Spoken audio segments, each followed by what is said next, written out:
السلام علیکم، امید ہے آپ سب خیریت سے ہوں گے۔ آج ہم بات کریں گے ناصر الملک کی زندگی اور ان کے سیاسی کیریئر کے بارے میں۔ ناصر الملک 17 اگست 1950 کو ساحلی علاقے سوات خیبر پختونخوا میں پیدا ہوئے۔ ان کا تعلق سوات کے ایک امیر اور سیاسی طور پر بااثر پراچا خاندان سے ہے۔ ان کے والد کامران خان ایک سیاستدان تھے جنہوں نے 1973 اور 1977 کے درمیان سینٹ میں بطور سینیٹر خدمات انجام دیں۔ ان کے چھوٹے بھائی شجاعت ملک نے بھی 2003 اور 2009 کے درمیان بطور سینیٹر خدمات انجام دیں۔ ان کے چچا کریم بخش ایک ممتاز سماجی کارکن تھے، جبکہ ان کے ایک اور بھائی رفیع الملک سوات کے ماضی کے میئر تھے۔ ایبٹ آباد پبلک اسکول سے ہائی اسکول مکمل کرنے کے بعد ملک نے جہاں زیب کالج میں داخلہ لیا، جہاں انہوں نے 1970 میں فائن آرٹس میں BA کیا۔ انہوں نے اسی سال قانون کی تعلیم حاصل کرنے کے لیے پشاور یونیورسٹی میں داخلہ لیا۔ انہوں نے اپنی قانون کی تعلیم میں اچھی کارکردگی کا مظاہرہ کیا اور ایک موقع پر ان کی یونیورسٹی کے پروفیسر نے انہیں ہنرمند اور روشن طالب علم کے طور پر نوٹ کیا۔ 1972 میں انہوں نے پشاور یونیورسٹی سے قانون کی ڈگری حاصل کی۔ 1976 میں ملک نے بیرسٹر کے طور پر کوالیفائی کیا اور انگلستان کے اندرونی مندر نے انہیں بار میں بلایا۔ انہوں نے ماسٹر آف لاء اہلیت بھی حاصل کی۔ پاکستان واپس آنے پر ملک نے پشاور ہائی کورٹ میں قانون کی پریکٹس کی اور پشاور میں قانونی پریکٹیشنر کے طور پر پریکٹس کرتے ہوئے کچھ عرصے کے لیے پشاور یونیورسٹی میں قانون کے پروفیسر کے طور پر کام کیا۔ انہوں نے پاکستان ایڈمنسٹریٹو اسٹاف کالج میں وزٹنگ اسکالر کی حیثیت سے سول لاء کے کورسز پر لیکچر بھی دیا۔ ملک کو پشاور یونیورسٹی میں قانون کے قابل ذکر پروفیسر کے طور پر جانا جاتا تھا اور ان کے طلباء اکثر انہیں ایک ایسے پروفیسر کے طور پر یاد کرتے تھے جو اپنے موضوع پر مکمل حکم رکھتا تھا اور وہ تنازعات سے گریز کرتے تھے۔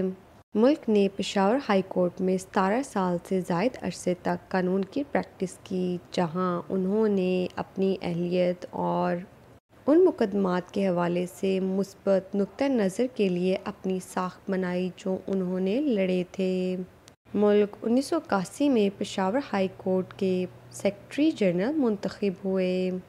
بعد میں وہ 2 موقع پر پشاور ہائی کورٹ بار کے صدر بنے، پہلے 1990 میں اور پھر 1993 میں منتخب ہوئے۔ 1993 سے 1994 تک ملک کو خیبر پختونخوا کی صوبائی حکومت کا ایڈوکیٹ جنرل مقرر کیا گیا۔ جج ہونے کی اہلیت کو پورا کرنے کے بعد ملک کو 6 جون 1994 کو پشاور ہائی کورٹ میں جج کے طور پر تعینات کیا گیا۔ یہ عہدہ 2004 تک برقرار رہا۔ ملک کو 31 جولائی 2004 کو پشاور ہائی کورٹ کا چیف جسٹس مقرر کیا گیا اور 2005 میں سپریم کورٹ آف پاکستان چلے گئے۔ جسٹس ملک نے مختار مائی کیس کی صدارت کی اور اس کی سماعت کی۔ یہ متنازع اور انتہائی مشہور کیس 2002 میں ہونے والی اجتماعی عصمت دری سے متعلق تھا۔ ملک کے فیصلے میں 4 مردوں کی مدد سے بنائے گئے جرگہ کو ریپ کا ذمہ دار ٹھہرایا گیا، جبکہ مرکزی ملزم کی مدد کی گئی، لیکن ملزم پر گینگ ریپ کا الزام لگانے کے لیے کافی ثبوت نہیں ملے۔ اس نے مبینہ طور پر اپنا فیصلہ قلم بند کیا کہ جرگوں کو قانون کے سامنے جوابدہ ہوئے بغیر تنازعات کو طے کرنے کے لیے وٹا سٹا شادیوں اور اجتماعی عصمت دری کی صورت میں منمانی سزا دینے کی اجازت نہیں دی جا سکتی۔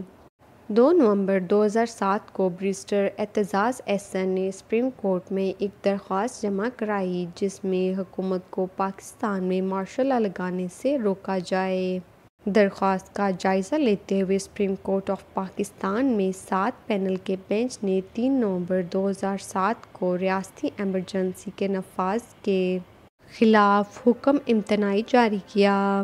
بینچ کی سزا چیف جسٹس افتخار محمد چودھری کی سربراہی میں تھی۔ دیگر میں سینئر جسٹس ناصر الملک شامل تھے۔ حکم امتناعی کو صدر پرویز مشرف نے مسترد کر دیا اور 2 نومبر 2007 کو نافذ۔ ریاستی ایمرجنسی کو برقرار رکھا۔ انہوں نے PCO 2007 کے تحت حلف اٹھانے سے انکار کر دیا اور بالآخر سپریم کورٹ سے برطرف کر دیا گیا۔ ملک کو سپریم کورٹ میں اس وقت بحال کیا گیا جب انہوں نے اپنی سینیئرٹی برقرار رکھتے ہوئے سپریم کورٹ کے جج کی حیثیت سے نئی سرے سے حلف لیا۔ انہیں 6 جولائی 2014 کو چیف جسٹس کے عہدے پر تعینات کیا گیا تھا۔ اس سے قبل وہ 30 نومبر 2013 سے 6 جولائی 2014 تک پاکستان کے قائم مقام چیف الیکشن کمشنر کے طور پر خدمات انجام دے رہے تھے۔ ان کے حلف کی صدارت صدر مملکت ممنون حسین نے اسلام آباد میں صدر کے دفتر میں منعقدہ ایک سرکاری تقریب میں کی۔ سبکدوش ہونے والے چیف جسٹس تصدق حسین جیلانی نے اپنے دفتر کا عدالتی لباس پہنا کر چیف جسٹس ملک کو سونپ دیا تھا۔ ملک کو ان کے ساتھی ججوں نے ایک انتہائی فعال جج اور قانون کے نفاذ کے بارے میں ان کے خط اور روح میں بہت سخت کے طور پر بیان کیا ہے۔ وہ 16 جولائی 2015 کو چیف جسٹس آف پاکستان کے طور پر ریٹائر ہوئے اور جواد ایس خواجہ نے ان کی جگہ لی۔ شاہد خان عباسی نے 31 مئی 2018 کو بطور وزیر اعظم اپنی مدت پوری کرنی تھی۔ 28 مئی کو عباسی حکومت اپنی 5 سالہ مدت پوری کرنے سے 3 دن پہلے عباسی اور قائد حزب اختلاف سید خورشید احمد شاہ دونوں نے ناصر کو عبوری وزیر مقرر کرنے پر اتفاق کیا۔ ان کے فیصلے کے نتیجے میں ملک نے ایوان صدر میں حلف برداری کی تقریب میں پاکستان کے نگراں وزیر اعظم کے طور پر حلف اٹھایا۔ نگراں وزیر اعظم کے طور پر ان کا پہلا اقدام بیوروکریسی میں رد و بدل کرنا تھا، جن میں اہم تبدیلیاں سہیل عامر کو ان کے پرسنل سیکرٹری اور سید ابو احمد عاکف کو پاکستان کے کیبنٹ سیکرٹری کے طور پر تعینات کرنا تھا۔ بطور وزیر اعظم اپنے ابتدائی چند دنوں کے دوران انہوں نے حکومت کی قانونی ٹیم کو لاہور ہائی کورٹ کے اس فیصلے کے خلاف اپیل دائر کرنے کی ہدایت کی، جس نے انتخابات کے لیے کاغذات نامزدگی کو لاعدم قرار دے دیا تھا۔ یہ تھی ناصر الملک کی زندگی کے بارے میں کچھ حقائق۔ امید ہے آپ کو ہماری ویڈیو پسند آئی ہوگی۔ اسے لائک، شیئر اور سبسکرائب کرنا مت بھولیے گا اور نیچے دیے گئے بیل آئیکن بٹن کو بھی پریس کر دیں۔